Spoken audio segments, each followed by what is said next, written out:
wanted that. It was tested back again in the 1990s at Fort Bragg in North Carolina. Interesting how the Rockefeller Foundation, the Ford Foundation, all these foundations fund a lot of this stuff. You know, I found that the top facial recognition software company, Visionics, was started by a man named Joseph Attic in 1991. He was actually recruited by Rockefeller University and funded to specifically design the facial recognition Everything software. is, Mark. We've got stuff from '66 where they said we're going to develop a hormone added to a tetanus shot to sterilize women. And the great part is they're still going to be able to get pregnant, but they'll have a miscarriage at the start of the second trimester. It's a perfect secret weapon. And the added goodie, this is all declassified, is that the miscarriages kill some of the women, so it's even better. Oh, how luscious. I mean, you name it. The Rockefeller Foundation, others funded the Rand Corporation, all of them. Everything. Everything you see, they designed. And it's so incredible how so much of this Big Brother technology really is just quackery and designed to keep everybody intimidated, not to detect any terrorists. Let's look at this plan to put microphones and cameras in the planes' seats in the European Union. This is actually quite foolish, and they're taking it seriously. They're looking at funding. They're considering actually implementing this. Let's take a look at how effective this would actually be. You're telling me that a couple of terrorists are going to be sitting on an airplane and say to the guy next to him, hey, Mohammed, in 5 minutes, let's hijack this airplane. I'll take out the pilot, and you make sure to kill the stewardess. I mean, it's just absurd that they But it's even absurd to even address it as if they're a real terrorist. This is to train you that you're going to be watched 24/7. They admit the airports and airplanes are the beta test for the streets, just like the naked body scanners are now rolling out on the streets. You might be aware of this. Some of the listeners might be aware of this. There's a program that's been in testing since 2006 in Holland. They may actually implement it in London for the 2012 Olympics, where the cameras are not only now going to watch you, they're going to listen to you and record conversations from 100 yards away and analyze the speech to determine if somebody's being hostile. And they're saying that the privacy laws will allow this in Holland and probably in England. And again, yeah, this is just to design an intimidation factor to keep you in line so that you don't even think about questioning the system because you're going to get worried that something is going to happen to you, that the government's going to hear you, you're going to get arrested, you're going to get audited, something bad's going to happen. Yeah, you better shut up and stay in your house and watch TV, which your TiVo's actually tracking what you're watching and doing and reporting it back. But actually, 3 years ago, all over England, they put up cameras that have a mean-looking face on them with a TV screen that when you talk too loud or do something, it screams orders at you. So the actual telescreen, and as you know, 6 years ago, they put up posters all over London with an all-seeing eye saying safe under the eye of Big Brother. So they're coming out and saying 1984 is good. Yeah, remember there's a 1993 film, Demolition Man, with Sylvester Stallone, and there were these devices listening all over, and if somebody were to say a bad word, the device would hear them and actually charge them a fine. And we're actually coming to that. And again, it's fascinating to see how George Orwell predicted all this. I want to throw another quote out there from him, again, from his 1949 book. This book was written before VCRs, microwaves, color television, but yet he foresaw, quote, the telescreen received and transmitted simultaneously. Any sound that Winston made above the level of a whisper would be picked up by it. Moreover, so long as he remained within the field of vision within the metal plaque commanded, he could be seen as well as heard. You had to live, did live, from habit that became instinct, in the assumption that every sound you made was overheard, and except in darkness, every moment scrutinized. And now I don't have computers in my bedroom. I have to turn my iPhone off and put it away. And because I'm aware of the total surveillance, I'm already living like Winston Smith. I mean, do you ever catch yourself doing that, Mark? I have a piece of black tape taped over the camera on my laptop, and I had this up there before this case broke of the students being spied on by their school. And I had friends of mine laugh at me, and they say, oh, hell, the government's going to be watching you. And then I emailed them the article of the school that was spying on the students on their laptops when they were at home.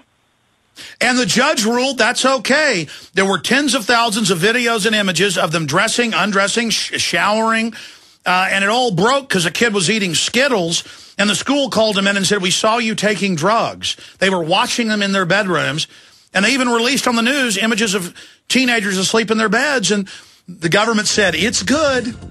It's good. There's some very disturbing GPS systems coming out. Actually, one of them is already on the market now to start training the little kids when they're 3, 4, 5 years old that this is how society is. You're constantly watched. Mom and Dad constantly listen to you. You might have seen this. There's a device called the Amber Alert GPS Yeah. system. Stay there. Meanwhile, DynCorp kidnaps literally hundreds of thousands of men, women, and children. It's in the Chicago Tribune. Nobody gets in trouble. What is a wind generator? How can the wind produce power for a small cabin? How can wind energy be stored and used during an emergency? Can I assemble my own wind generator? For answers to questions about wind power, visit windbluepower.com. Did you know the wind could provide your family with emergency power? It can with a wind generator from windbluepower.com. Learn how our amazing LightBreeze wind generator kits start charging a 12-volt battery and just 6 mile per hour wind. Or see the new Cyclone X2 dual kit featuring 2 wind generators on just 1 tower. And learn why schools and universities across the country utilize our products to teach about wind power and alternative energy at windbluepower.com. All kits qualify for a 30% IRS tax credit for residential energy efficient property. Enter coupon code RADIO for a 5% discount at windbluepower.com. That's windbluepower.com or call 800-976-0026. That's 800-976-0026. Let me tell you a little bit about one of our great sponsors, HomeGain.com. This is the place to get you started buying or selling a home, finding a realtor, and getting any real estate questions answered. Go to HomeGain.com and see what I'm talking about. All you need to do is type in your home address, and you will get an instant free estimate of your home's value online. This is a great way to be able to monitor the value of your home. And again, it's absolutely free. There are tons of tools to help you. For instance, if you want to remodel your home, go to HomeGain.com. Use their Home Sale Maximizer to help you determine which home improvements can most increase your home's value before you put it on the market. For 10 years, these folks have been helping home sellers and buyers. Visit their link at Infowars.com.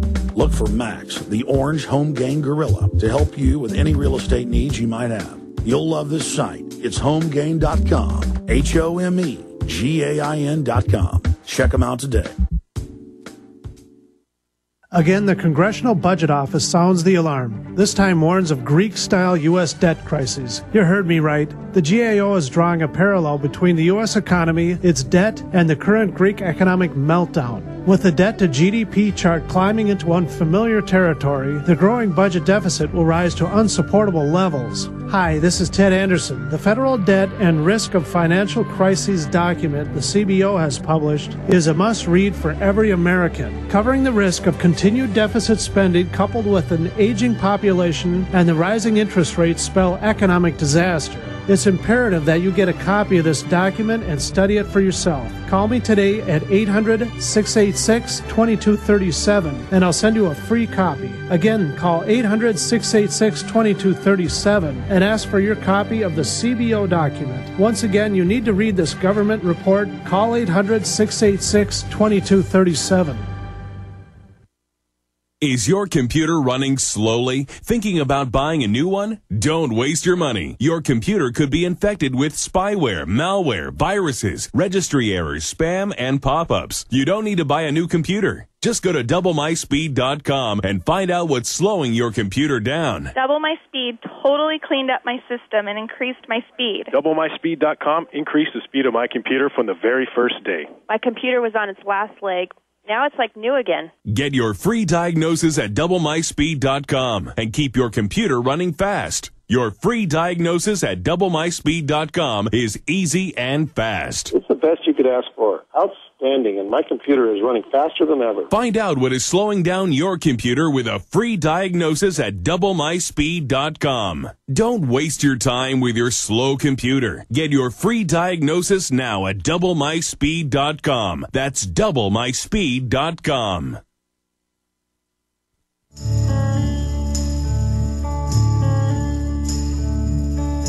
This is the end.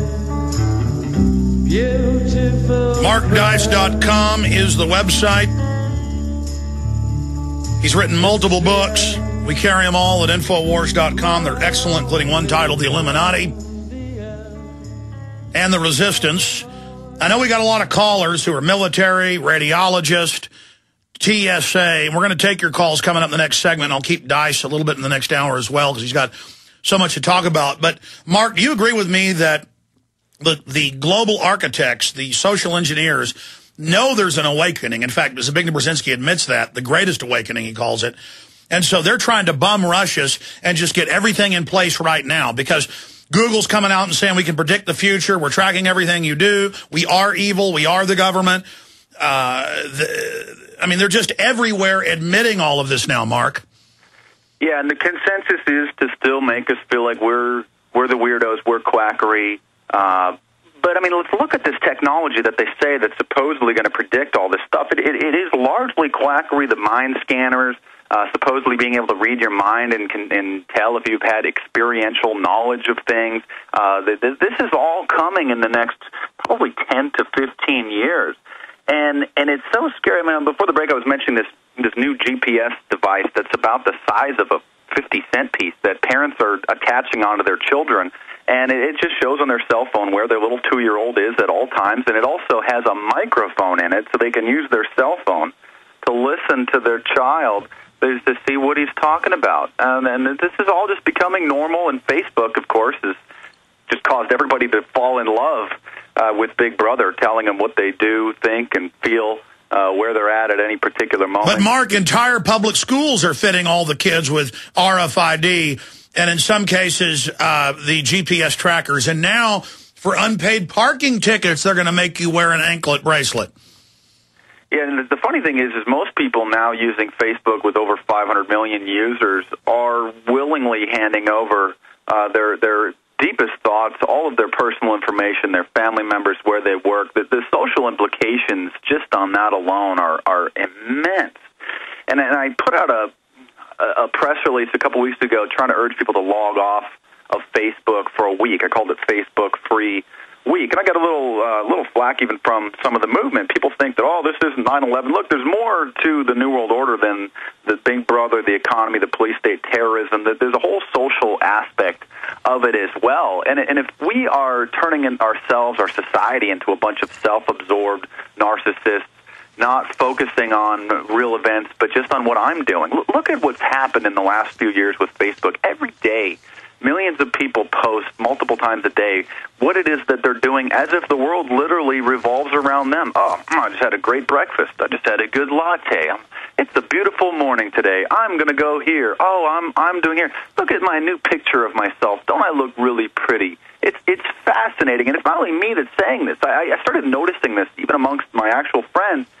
So I put out Facebook Free Week, and then immediately I started seeing these real studies from universities, the University of Michigan, York University in Canada, and they're confirming this, that society is becoming extremely narcissistic, less empathetic than they were 20 or 30 years ago. But it's worse than that.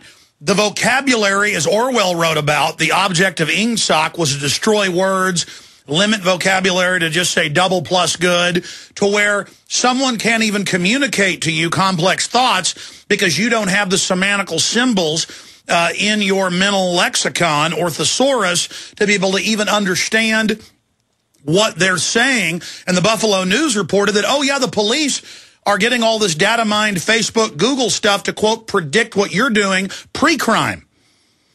Yeah, that's probably coming down. It's so scary now. I mean, we have Orwell here said it's terribly dangerous to let your thoughts wander when you were in a public place within range of a telescreen. The smallest thing could give you away, a nervous tic, an unconscious look of anxiety, a habit of muttering to yourself, anything that carried the suggestion of abnormality, of having something to hide. And now they're putting the telescreens in that both receive and transmit, and they say, if you look unhappy or you're sweating, that's the evidence they need to take you away. There was a case in India of a woman being convicted of murder, actually, from a brain scan that said that she had experiential knowledge of the crime scene. So now they're developing these devices. They're called functional MRIs, fMRIs, that allegedly they believe, or at least they're purporting them to be able to detect in your mind whether you have been somewhere or whether you have actually seen something or heard something. And we know that this is all going to start becoming standard operating procedure. And lie detectors aren't even allowed in a court of law because they're